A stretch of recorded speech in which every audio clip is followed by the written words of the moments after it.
اعوذ باللہ من الشیطان الرجیم بسم اللہ الرحمن الرحیم۔ السلام علیکم ناظرین، میں ہوں آپ کا میزبان Mirza Nadeem Baig, program views on news with Mirza Nadeem Baig میں۔ ناظرین محترم، آج 3 نومبر ہے اور منگل کا روز ہے، اور منگل کے روز کے خبرنامے کے ساتھ آپ کی خدمت میں حاضر ہوں۔ جیسا کہ آپ جانتے ہیں کہ ہمارے خبرنامے میں اسپین، یورپ اور دیگر ممالک کی خبریں شامل ہوتی ہیں۔ آج کی سب سے پہلی خبر کا تعلق آسٹریا سے ہے۔ آسٹریین چانسلر کرس نے ویانا میں دہشت گردی کے ذمہ دار شدت پسندوں اور ان کی پشت پناہی کرنے والوں کو ہر حال میں گرفتار کر کے قانون کے سامنے جواب بنانے کا عہد کیا ہے۔ کرس نے کہا کہ یہ جنگ تہذیب اور بربریت کے مابین ہے۔ آسٹریین دار حکومت میں پیر 2 نومبر کی رات ایک دہشت گردانہ حملے میں 4 افراد ہلاک اور 17 زخمی ہو گئے تھے۔ ایک حملہ آور پولیس کے ہاتھوں مارا گیا، جبکہ اس کے ممکنہ ساتھیوں کی تلاش کے لیے ویانا سمیت ملک کے مختلف شہروں میں 1000 سے زائد پولیس اہلکار چھاپے مار رہے ہیں۔ مارے جانے والا شدت پسند دہشت گرد تنظیم اسلامک اسٹیٹ یا داعش کا ایسا حامی ہے جو ماضی میں داعش میں شمولیت کے لیے شام بھی گیا تھا۔ اس جرم میں اسے گزشتہ برس اپریل میں 22 ماہ قید کی سزا بھی سنائی گئی تھی اور اسے پچھلے سال دسمبر میں پیرول پر رہا کیا گیا تھا۔ یہ 20 سالہ حملہ آور آبائی طور پر بلکان کے خطے شمالی مقدونیہ کا رہنے والا ہے اور آسٹریا اور شمالی مقدونیہ کی دوہری شہریت کا حامل تھا۔ کاتالونیا میں آٹونومو والے یعنی سیلف امپلائڈ کو 2000 یورو کی امداد ملے گی۔ کاتالان حکومت نے اس مالی مدد کی منظوری دے دی ہے۔ اخبار لا وانگوارڈیا کے مطابق محکمہ لیبر آٹونومو والوں کے لیے 20 ملین یورو کے خرچ کرنے کا پلان بنایا ہے۔ اس اسکیم سے 10,000 سے زائد آٹونومو ورکرز فائدہ اٹھا سکیں گے جو اس وبائی دور میں کام کاج سے متاثر ہیں۔ اسپین کی وفاقی وزراء کی کونسل نے وبائی امراض میں بے روزگاری ختم کرنے کے لیے لوگوں کے لیے 430 یورو کی امداد کی منظوری دے دی ہے۔ حکومت نے ایسے لوگوں کے لیے سبسڈی یعنی مالی امداد کی منظوری دی ہے جو اپنی نوکریاں گنوا چکے ہیں اور کام بھی نہیں مل رہا اور 14 مارچ اور 30 جون کے درمیان مالی بینیفٹس بھی حاصل نہیں کر سکے تھے۔ اسٹیٹ الارم یعنی ایمرجنسی کے دوران گھروں سے بے دخلیوں کو روکنے کے لیے کاتالان حکومت نے قانون پاس کر لیا۔ بے دخلیاں اس وقت تک معطل رہیں گی جب تک بڑے یا مالی ادارے معاشرتی کراؤں کے لیے خود کو پیش نہیں کرتے۔ الیتے ٹیکسی ایسوسی ایشن نے اسپین کے نائب صدر پابلو اگلیسیا اور وزیر ٹرانسپورٹ خوسے لوئس پر الزام لگایا ہے کہ وہ کووڈ-19 کے بحران میں ٹیکسی کے شعبے کی مدد کرنے کے لیے تیار نہیں ہیں۔ انہوں نے کہا کہ اس وقت ٹیکسی کے جو شعبے سے متاثرہ خاندان ہیں ان کی تعداد بڑھتی جا رہی ہے اور ان کے لیے بنیادی ضروریات کو پورا کرنا بھی ناممکن ہے، اور اس صورتحال میں نائب صدر پابلو اگلیسیا اور وزیر ٹرانسپورٹ خوسے لوئس جو ہے وہ پس و پیش سے کام لے رہے ہیں اور ٹیکسی سیکٹر کی مدد کرنے کے لیے تیار نہیں ہیں۔ PCR ٹیسٹ کی بندش، کووڈ ٹیسٹ اور فوری نتائج کے لیے تیز ترین تشخیصی ٹیکس RDT استعمال کیا جائے گا۔ اس کام کے لیے محکمہ طب اور نرسنگ کے امراء ریٹائرڈ پروفیشنلز کی خدمات حاصل کی جائیں گی۔ محکمہ صحت کا کہنا ہے کہ تیز ترین ٹیسٹ کے منفی ٹیسٹ سے انسان کو علامات کے بغیر قرنطینہ سے استثناء نہیں حاصل ہوگا۔ اسپین میں دوسری لہر کے خدشات میں اس وقت اضافہ ہوا جب متاثرین میں تازہ اضافہ ریکارڈ کیا گیا۔ ملک کے بعض علاقوں میں کرونا کی روک تھام کے لیے حال ہی میں نئی پابندیاں عائد کی گئی ہیں اور صحت کی ہنگامی صورتحال میں 6 ماہ کی توسیع کر دی گئی ہے۔ بعض علاقوں میں کرفیو لگایا گیا ہے جس کے مطابق رات 11 بجے سے لے کر صبح 6 بجے تک گھر سے باہر نکلنے پر پابندی ہے۔ ان پابندیوں کے خلاف مختلف شہروں میں ایسے نوکری پیشہ افراد کی جانب سے مظاہرے بھی کیے گئے جن کے مطابق ان اقدامات سے ان کے روزگار پر منفی اثرات مرتب ہو رہے ہیں۔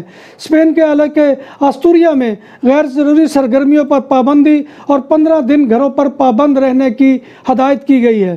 اسپین نے دوسری لہر کا بدترین ہفتے کے دوران 55,019 کووڈ-19 کیسز کا اضافہ ہوا۔ اعداد و شمار کے مطابق 379 ہلاکتیں بھی ریکارڈ کی گئیں۔ 7 دنوں میں 777 اموات سامنے آئی۔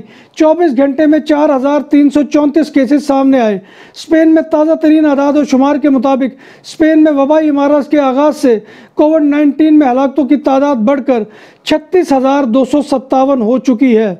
بارسلونا کے متصل ڈسٹرکٹ ہاسپٹالت میں چور گاہک بن کر آیا اور بار کی ویٹر سے کے بازو سے زبردستی 2000 یورو کی مالیت کی گھڑی چھین کر فرار ہو گیا۔ چور مراکشی نژاد تھا۔ بارسلونا کے علاقے اشمپلا میں مبینہ طور پر ایک چور کی لاش ملی ہے جو 7 میٹر کی اونچائی سے گر کر ہلاک ہو گیا۔ شواہد کے مطابق وہ ایک دکان میں چوری کی غرض سے آیا تھا۔ متوفی کی عمر 29 سال ہے اور مراکشی نژاد ہے۔ پہلی جنگ عظیم کے بعد کرونا وائرس سے بڑی تعداد میں نرسیں ہلاک ہوئی۔ نرسوں کی بین الاقوامی کونسل نے دنیا کے 195 ممالک سے 44 میں 1500 نرسوں کی ہلاکت کی تصدیق کی ہے اور یہ ورلڈ وار 1 کے بعد سب سے بڑی نرسوں کی ہلاکت ہے۔ اسپین میں کرونا کی ہولناکیاں جاری۔ بارسلونا کے گواردیا اربانا کے 22 اہلکاروں میں کرونا پازیٹیو آ گیا جبکہ 29 مزید کوارنٹینا میں ہیں۔ کرونا کی دوسری لہر نے سیاحت کی سرگرمیوں کو دوبارہ شروع کرنے کی کوششیں ختم کر دی۔ ہوائی اڈے اور بحری جہازوں کی سرگرمیاں ختم ہو گئی۔ یہ بات تازہ ترین رپورٹ میں سامنے آئی ہے جو اس ادارے کی رپورٹ ہے جو کتالونیا میں سیاحت کی سرگرمیوں پر کووڈ-19 کے اثرات کا تجزیہ کرتا ہے اور جو اکتوبر 2020 سے اعداد و شمار جمع کر رہا ہے۔ بارسلونا سٹی کونسل کی انسداد بے دخلیاں یونٹ کی رپورٹ کے مطابق 40 دنوں میں غریب خاندانوں کی 500 بے دخلیاں ہوئی۔ بارسلونا کی عدالت نے 14 ستمبر اور 23 اکتوبر کے درمیان بارسلونا میں غریب خاندانوں کو 443 مکانات سے بے دخل کیا۔ ان بے دخلیوں سے 463 کمسن اور 448 بالغ افراد متاثر ہوئے۔ بارسلونا کی میئر آدا کولاؤ حکومت نے متنبہ کیا ہے کہ صورتحال معاشرتی وبا کو بڑھا سکتی ہے۔ کووڈ کی وجہ سے اسپین میں ہوٹل انڈسٹری تباہی کے دہانے پر پہنچ گئی۔ وبا کی وجہ سے ہر روز ہوٹل ریزرویشن میں سے ایک منسوخ ہوتی ہے۔ 2020 میں کووڈ-19 کی وجہ سے ہوٹل کی منسوخیوں کی تعداد آسمان پر پہنچ چکی ہے۔ ہوٹل انڈسٹری سے متعلقہ ایک رپورٹ کے مطابق کتالونیا میں 2 میں سے 1 ریزرویشن کو منسوخ کر دیا جاتا ہے جو پچھلے سال کی نسبت 2 گنا زیادہ ہے۔ کاتالان پولیس موسس دے اسکواڈرا نے آئندہ مظاہروں کو کنٹرول کرنے کے لیے مزید نفری بڑھا دی ہے۔ نفری میں اضافے کی وجہ مظاہروں کو پرتشدد ہونے سے روکنا ہے۔ یورپ میں 5 ہفتوں کے دوران کیسز کی تعداد میں 2 گنا اضافہ۔ یورپ میں کیسز کی مجموعی تعداد 1 کروڑ سے تجاوز کر گئی۔ جان ہاپکنز یونیورسٹی کے اعداد و شمار کے مطابق دنیا بھر میں کرونا وائرس سے ہلاکتوں کی تعداد 12 لاکھ سے تجاوز کر گئی۔ یورپ میں تقریباً 9 ماہ کے دوران 50 لاکھ کیسز ریکارڈ کیے گئے جبکہ گزشتہ 1 ماہ میں 85 لاکھ کیسز سامنے آئے۔ اعداد و شمار کے مطابق ایک ہفتے کے دوران یورپ میں 16 لاکھ سے زیادہ کیسز اور 16,100 سے زیادہ اموات ریکارڈ ہوئی ہیں۔ یورپ میں رپورٹ ہونے والے کیسز دنیا میں رپورٹ ہونے والے کیسز کا 22% بنتے ہیں۔ کیسز میں مسلسل اضافے کے بعد فرانس، جرمنی اور برطانیہ نے ملک بھر میں 1 ماہ کے لیے لاک ڈاؤن کا اعلان کر دیا ہے جبکہ پرتگال نے بھی جزوی طور پر لاک ڈاؤن اور اسپین اور اٹلی نے پابندیوں کو مزید سخت کر دیا ہے۔ دنیا کے ترقی یافتہ تصور کیے جانے والے خطے یورپ میں خواتین کو مرد حضرات کے برابر ہونے میں کم از کم 60 سال لگیں گے۔ تھامس رائٹر فاؤنڈیشن کے مطابق جینڈر ایکوالٹی انڈیکس 2020 میں یورپ کو صنفی مساوات کے 100 نمبر میں سے 68 سے بھی کم نمبر دیے گئے ہیں اور بتایا گیا ہے کہ خطے میں مرد خواتین کی برابری میں 60 سال کا وقت لگے گا۔ رپورٹ میں واضح کہا گیا ہے کہ اگر مجموعی طور پر یورپ میں صنفی برابری میں 60 سال لگیں گے تاہم بعض رکن ممالک میں اس وقت کہیں زیادہ وقت درکار ہے۔ پاکستان میں کرونا وائرس کی بتدریج دوسری لہر شروع ہو چکی ہے جبکہ اس کو دیکھتے ہوئے مارکیٹوں، بازاروں، شادی ہالز کو رات 10 بجے جبکہ تفریحی مقامات اور پارکوں کو 6 بجے بند کرنے کا فیصلہ کیا گیا ہے جبکہ ماسک کو پہننا بھی لازمی قرار دیا گیا ہے۔ ملک میں کرونا وائرس کے مجموعی کیسز کی تعداد 3,35,093 بنتی ہے جن میں سے 3,15,016 صحت یاب ہو چکے ہیں جبکہ انتقال کر جانے والوں کی تعداد 6,835 ہے۔ سرکاری اعداد و شمار کے مطابق گزشتہ 24 گھنٹوں میں ملک میں 1,123 نئی کیسز اور 12 اموات کا اضافہ ہوا ہے جبکہ 461 مریض صحت یاب ہو۔ برطانیہ میں مکانوں کی قیمتیں 2015 کے بعد سالانہ ریکارڈ ریکارڈ اضافے سے اکتوبر میں 2,27,826 پاؤنڈ تک پہنچ گئی ہیں۔ نیشن وائڈ بلڈنگ سوسائٹی کے مطابق اکتوبر کے دوران مکانوں کی قیمتوں میں 5.8% سالانہ اضافہ ریکارڈ کیا گیا، جو جنوری 2015 کے بعد ملکی سطح پر مکانوں کی قیمتوں میں اضافے کی سب سے زیادہ شرح تھی۔